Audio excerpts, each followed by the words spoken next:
నిన్న ఒకరు నీతో మాట్లాడేటప్పుడు కొంచెం డిఫరెంట్గా బిహేవ్ చేశారు అనుకుందాం.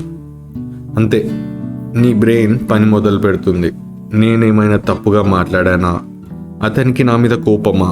నేను అలా చెప్పకుండా ఉండాల్సిందా? రేపు అతను నాతో మాట్లాడకపోతే? ఇలా ఒక చిన్న సంఘటన కానీ నీ మైండ్ దాని మీద 10 డిఫరెంట్ స్టోరీస్ క్రియేట్ చేస్తుంది. ఫన్నీ థింగ్ ఏంటంటే అందులో ఒక్క స్టోరీ కూడా నిజం కాకపోవచ్చు, కానీ ఆ స్టోరీస్ వల్ల వచ్చే టెన్షన్ మాత్రం నిజమే. అదే ఓవర్ థింకింగ్. కానీ అసలు ప్రశ్న, మన బ్రెయిన్ ఎందుకు ఇలా చేస్తుంది? మనకు ప్రాబ్లం సాల్వ్ చేయడానికా, లేక ప్రాబ్లం లేకపోయినా ప్రాబ్లం క్రియేట్ చేయడానికా? ఈ వీడియో చివరికి ఓవర్ థింకింగ్ అంటే ఏంటి, అది ఎందుకు మొదలవుతుంది, మరియు దాన్ని ఎలా బ్రేక్ చేయాలో చాలా సింపుల్గా తెలుసుకుందాం. ఓవర్ థింకింగ్ అంటే ఏంటి? మొదట ఒక విషయం క్లియర్ చేసుకుందాం. థింకింగ్ అనేది తప్పు కాదు. థింకింగ్ మనిషికి ఉన్న అత్యంత పవర్ఫుల్ ఎబిలిటీస్లో ఒకటి. ప్లానింగ్ చేయడానికి థింక్ చేస్తాం, డిసిజన్ తీసుకోవడానికి థింక్ చేస్తాం, ప్రాబ్లమ్ సాల్వ్ చేయడానికి థింకింగ్ చేస్తాం. కానీ ఒక పాయింట్ తర్వాత థింకింగ్ సొల్యూషన్ వైపు వెళ్ళడం ఆపేసి అదే విషయం చుట్టూ తిరగడం మొదలు పెడుతుంది. సైకాలజీలో దీన్ని చాలాసార్లు రూమినేషన్ లేదా బ్రాడర్గా రిపిటేటివ్ నెగిటివ్ థింకింగ్ అని స్టడీ చేస్తాం. అయితే రూమినేషన్ అంటే నెగిటివ్ ఫీలింగ్స్, వాటి కారణాలు, వాటి కాన్సిక్వెన్సెస్ గురించి మళ్ళీ ఆలోచించడం. రీసెర్చ్లో repetitive negative thinking depression, anxiety వంటి సమస్యలతో బలమైన సంబంధం చూపిస్తుంది. ఒక సింపుల్ ఎగ్జాంపుల్, యూస్ఫుల్ థింకింగ్ అంటే ఇంటర్వ్యూలో నేను సరిగ్గా ఆన్సర్ చేయలేదు, నెక్స్ట్ ఇంటర్వ్యూకి కమ్యూనికేషన్ ఇంప్రూవ్ చేసుకోవాలి అని అనుకుంటాం. ఇక్కడ ఒక కంక్లూజన్ ఉంది, ఒక యాక్షన్ ఉంది. కానీ ఓవర్ థింకింగ్ అంటే, నేను ఎందుకు అలా మాట్లాడాను, వాళ్ళు నా గురించి ఏమనుకున్నారు, నేను ఎప్పుడు ఇలానే చేస్తాను, నాలో ఏదో ప్రాబ్లం ఉంది, నాకు జాబ్ వస్తుందా? ఒక్క క్వశ్చన్ నుండి మరో క్వశ్చన్ నుండి ఇంకో క్వశ్చన్, కానీ యాక్షన్ మాత్రం జీరో. ఇదే difference. Thinking moves forward, over thinking moves in circles. మనం ఎందుకు ఓవర్ థింక్ చేస్తాం? ఇక్కడ ఇంట్రెస్టింగ్ పాయింట్ ఒకటి ఉంది. చాలాసార్లు మనం ఓవర్ థింక్ చేయడం మనకు థింకింగ్ అంటే ఇష్టం కాబట్టి కాదు, మనకు సర్టనిటీ కావాలి కాబట్టి. ఫ్యూచర్ ఏమవుతుందో తెలియాలి కాబట్టి, అతను ఏమనుకుంటున్నాడో తెలియాలి, నా డిసిషన్ కరెక్టేనా అనేది తెలియాలి, నేను ఫెయిల్ అవుతానా అనేది తెలియాలి. కానీ లైఫ్లో చాలా విషయాలకు 100% సర్టనిటీ ఉండదు. అప్పుడు బ్రెయిన్ ఇలా అంటుంది, ఇంకొంచెం ఆలోచిస్తే ఆన్సర్ దొరుకుతుంది కదా అని. సో మనం మళ్ళీ అనలైజ్ చేస్తాం, మళ్ళీ చేస్తాం, కానీ ఆన్సర్ రాదు. అప్పుడు మనం ఇంకాస్త థింక్ చేస్తాం, ఇలా ఒక లూప్ తయారవుతుంది. రీసెర్చ్లో రూమినేషన్, వరీ రెండిటిని బార్డర్ రిపిటేటివ్ నెగటివ్ థింకింగ్లో భాగాలుగా చూస్తారు. ఇవి యాంగ్జైటీ, డిప్రెషన్ సిమ్టమ్స్తో ఓవర్లాప్ అవుతాయని స్టడీస్ సూచిస్తున్నాయి. ఇక్కడ ఒక ఇంపార్టెంట్ థింగ్ ఉంది. నీ బ్రెయిన్ నీ ఎనిమీ కాదు, అది అన్సర్టనిటీని రెడ్యూస్ చేయడానికి ప్రయత్నిస్తోంది. కానీ సర్టనిటీ కోసం చేసే ప్రయత్నమే కొన్నిసార్లు అన్సర్టనిటీని ఇంకా పెంచుతుంది. Past versus future. ఓవర్ థింకింగ్కి 2 కామన్ డైరెక్షన్స్ ఉన్నాయి, ఒకటి పాస్ట్, ఇంకోటి ఫ్యూచర్. అయితే పాస్ట్లో నేను అలా ఎందుకు చేశాను, ఆ మాట ఎందుకు అన్నాను, ఆ ఆపర్చునిటీ ఎందుకు మిస్ చేశాను, దీన్ని రూమినేషన్తో కనెక్ట్ చేయవచ్చు. రెండోది ఫ్యూచర్. రేపు ఏం జరుగుతుంది, ఫెయిల్ అయితే, వాళ్ళు రిజెక్ట్ చేస్తే, మనీ లేకపోతే, ఏదైనా బ్యాడ్ జరిగితే, ఇది వరీకి దగ్గరగా ఉంటుంది. పాస్ట్లో జరిగిన దాన్ని చేంజ్ చేయలేం, ఫ్యూచర్ ఇంకా జరగలేదు. కానీ మన మైండ్ ఒకటి ఆల్రెడీ అయిపోయిన దాంట్లో ఉంటుంది, లేక ఇంకా జరగని దాంట్లో ఉంటుంది. దీంతో ప్రజెంట్లో చేయాల్సిన పని మిస్ అవుతుంది. రూమినేషన్, వరీ రెండు కాన్సన్ట్రేషన్, అటెన్షన్, ప్రాబ్లమ్ సాల్వింగ్ను ఇంటర్ఫేర్ చేయగలవు అని రీసెర్చ్ లిటరేచర్ సూచిస్తుంది. The biggest trap, why. ఇప్పుడు ఒక పవర్ఫుల్ డిఫరెన్స్ చూద్దాం. సపోజ్ నీకు ఒక ఫెయిల్యూర్ వచ్చింది. ఓవర్ థింకింగ్ మైండ్ ఇలా అడుగుతుంది, నాకే ఎందుకు ఇలా జరుగుతుంది, నేను ఎందుకు ఇలా ఉన్నాను, నేను ఎందుకు సక్సీడ్ కాలేకపోతున్నాను. ఇవి చాలా డీప్ క్వశ్చన్స్లా అనిపిస్తాయి, కానీ ఆన్సర్స్ ఎలా ఉంటాయంటే, ఎందుకంటే నేను అన్లక్కీ, నేను క్యాపబుల్ కాదు, నా లైఫ్ అంతే. ఇప్పుడు మనం ఏం చేద్దాం? అసలు క్వశ్చన్నే మార్చవచ్చు కదా. వై అనడం కంటే హౌ అని అడుగుదాం. అంటే ఇది ఎలా జరిగింది, నెక్స్ట్ టైం నేను ఏం డిఫరెంట్గా చేయగలను, ఇప్పుడు నా కంట్రోల్లో ఉన్న చిన్న స్టెప్ ఏంటి.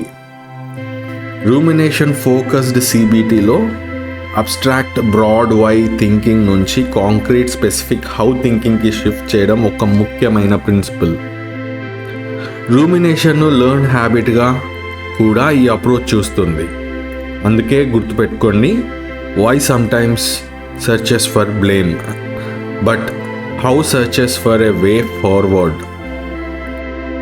ఓవర్ థింకింగ్ నీకు యూస్ఫుల్ అనిపించడానికి కారణం ఏంటి? ఒక స్ట్రేంజ్ థింగ్, ఓవర్ థింక్ చేస్తున్నప్పుడు మనకు మనమే ప్రొడక్టివ్గా అనిపించవచ్చు, నేను ప్రాబ్లం గురించి సీరియస్గా ఆలోచిస్తున్నాను అని. కానీ నీ థింకింగ్ చివరికి డిసిజన్, ఎక్స్పెరిమెంట్ లేదా యాక్షన్ ఇవ్వకపోతే అది ప్రాబ్లం సాల్వింగ్ కాదు, అది మెంటల్ రిపిటేషన్ కావచ్చు. నువ్వు ఒక రూమ్లో 100 రౌండ్లు తిరిగినా, నువ్వు 5 కిలోమీటర్లు వాక్ చేసి ఉండొచ్చు, కానీ రూమ్ బయటికి మాత్రం రాలేదు కదా. ఓవర్ థింకింగ్ కూడా చాలాసార్లు అంతే. మెంటల్ మూమెంట్ ఉంటుంది కానీ ప్రోగ్రెస్ అనేది ఉండదు. ఓవర్ థింకింగ్ని తగ్గించడానికి 4 ప్రాక్టికల్ స్టెప్స్. స్టెప్ 1, థాట్ని పట్టుకో. నీ మైండ్ లూప్లోకి వెళ్ళినప్పుడు దాంతో అస్సలు ఆర్గ్యూ చేయకు, సింప్లీ ఐడెంటిఫై చేయి.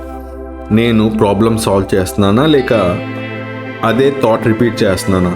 ఈ యొక్క క్వశ్చన్ ప్యాటర్న్ని రికగ్నైజ్ చేయడంలో సహాయపడుతుంది. Step 2, control test. ఒక పేపర్ మీద 2 కాలమ్స్ డ్రా చేయి. ఒక కాలంలో నా కంట్రోల్లో ఉన్నవి రాయి, రెండో కాలంలో నా కంట్రోల్లో లేనివి రాయి. అంటే ఫర్ ఎగ్జాంపుల్, ఇంటర్వ్యూ రిజల్ట్ నీ కంట్రోల్లో లేనిది, ప్రిపరేషన్ నీ కంట్రోల్లో ఉన్నది, ఎవరైనా నిన్ను లైక్ చేయడం నీ కంట్రోల్లో లేనిది, నీ బిహేవియర్ నీ కంట్రోల్లో ఉన్నది. ఫ్యూచర్ మొత్తం కంట్రోల్ చేయలేవు కానీ నీ నెక్స్ట్ యాక్షన్ కంట్రోల్ చేయగలవు. స్టెప్ 3, వైని హౌగా మార్చు. అంటే నేను ఎందుకు ఇలా ఉన్నాను అనడం కంటే ఈ సిచ్యువేషన్లో నెక్స్ట్ టైం నేను ఎలా బెటర్గా రియాక్ట్ అవ్వగలను అని ఆలోచించు. నా లైఫ్ ఎందుకు ఇలా అయ్యింది అనుకోవడం కంటే ఈరోజు నేను ఇంప్రూవ్ చేయగల ఒక విషయం ఏంటి అనేది ఆలోచించు. కాంక్రీట్ థింకింగ్ను ట్రైన్ చేయడం రూమినేషన్ ఫోకస్డ్ అప్రోచెస్లో ఉపయోగించే ఒక స్ట్రాటజీ. ర్యాండమైజ్డ్ స్టడీస్లో రూమినేషన్ టార్గెటెడ్ సిబిటీ అప్రోచెస్లకు క్లినికల్ బెనిఫిట్ కనిపించింది. తో ఇవి ప్రతి వ్యక్తికి ఒకేలాగా పనిచేస్తాయని అర్థం కాదు. స్టెప్ 4, థాట్ నుండి యాక్షన్కి వెళ్ళు. అంటే నీకు మనీ గురించి ఓవర్ థింకింగ్ వస్తుంది అనుకో, అంటే ఫ్యూచర్లో ఏమవుతుంది అని 30 నిమిషాలు థింక్ చేయడం బదులు 5 నిమిషాలు తీసుకొని ఎక్స్పెన్సెస్ రాయి. నీకు కెరియర్ గురించి వరీ వస్తుందనుకో, ఒక స్కిల్ నేర్చుకోవడానికి 20 నిమిషాలు పెట్టు. అలానే హెల్త్ గురించి వరీ వస్తుందంటే అప్రోప్రియేట్ మెడికల్ అడ్వైస్ తీసుకొని చేయగల హెల్దీ యాక్షన్పై ఫోకస్ చేయి. యాక్షన్ అన్సర్టినిటీని పూర్తిగా తొలగించదు, కానీ యాక్షన్ నీకు ఒక డైరెక్షన్ మాత్రం ఇస్తుంది కదా. ఒక విషయం మాత్రం గుర్తుంచుకో, ఓవర్ థింకింగ్ని కంప్లీట్గా స్టాప్ చేయాలి అని కూడా ఓవర్ థింక్ చేయొద్దు. థాట్స్ రావడం నార్మలే. మన గోల్ ఏంటి? నాకు నెగిటివ్ థాట్ ఎప్పుడు రాకూడదని కాదు. గోల్ ఎలా ఉండాలంటే థాట్ వచ్చినప్పుడు దాని వెనకాల నేను ఎంత దూరం వెళ్ళాలి అనేది డిసైడ్ చేయడం. మైండ్ఫుల్నెస్ పై సైకలాజికల్ రీసెర్చ్ కూడా థాట్ని వెంటనే జడ్జ్ చేయకుండా ప్రజెంట్ మూమెంట్ అవేర్నెస్తో అబ్జర్వ్ చేయడం యూస్ఫుల్ కావచ్చని సూచిస్తుంది. నువ్వు ప్రతి థాట్ని బిలీవ్ చేయాల్సిన అవసరం లేదు.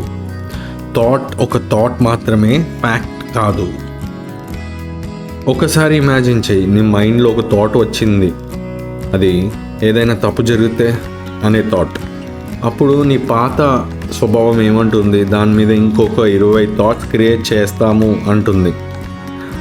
నీ కొత్త స్వభావం ఏమంటుంది? ఒక క్వశ్చన్ అడుగుతాను, ఇప్పుడు నా కంట్రోల్లో ఉన్నది ఏంటి అని. అక్కడి నుంచి ఒక చిన్న యాక్షన్ అంతే. ఎందుకంటే నీ జీవితాన్ని మార్చేది నువ్వు ఎంత ఎక్కువగా ఆలోచించావో అన్నది కాదు, ఆలోచించిన తర్వాత నువ్వేం చేసావు అన్నది. కాబట్టి నెక్స్ట్ టైం నీ మైండ్ ఎండ్లెస్ లూప్లోకి వెళ్ళినప్పుడు ఒక్కసారి గుర్తుపెట్టుకో, think enough to understand, then act enough to change. కానీ ఓవర్ థింకింగ్లో ఇంకో ఇంట్రెస్టింగ్ ప్యాటర్న్ ఉంది. చాలాసార్లు మనం మన ప్రాబ్లమ్స్ గురించి కాదు, ఇతరులు మన గురించి ఏమనుకుంటారో అని ఎక్కువగా ఆలోచిస్తాం. అంటే నేను నో చెప్తే వాళ్ళు ఏమనుకుంటారో, నా వల్ల వాళ్ళు హర్ట్ అవుతారా, వాళ్ళకు నా మీద కోపం వస్తుందా, నన్ను సెల్ఫిష్ అనుకుంటారా అని. అందుకే మనకు ఇష్టం లేకపోయినా ఎస్ అంటాం, మనకు టైం లేకపోయినా హెల్ప్ చేస్తాం, మనకు బాధ కలిగినా బయటికి చెప్పం. ఎందుకంటే ఎక్కడో మనలో ఒక ఫియర్ ఉంటుంది, వాళ్ళు నన్ను ఇష్టపడడం మానేస్తే అని. అసలు మనం ఎందుకు ఇతరుల అప్రూవల్కి అంత ఇంపార్టెన్స్ ఇవ్వాలి? నువ్వు ఎందుకు అందరినీ సంతోషపెట్టాలని చూస్తావు? ఇదే మన నెక్స్ట్ వీడియో.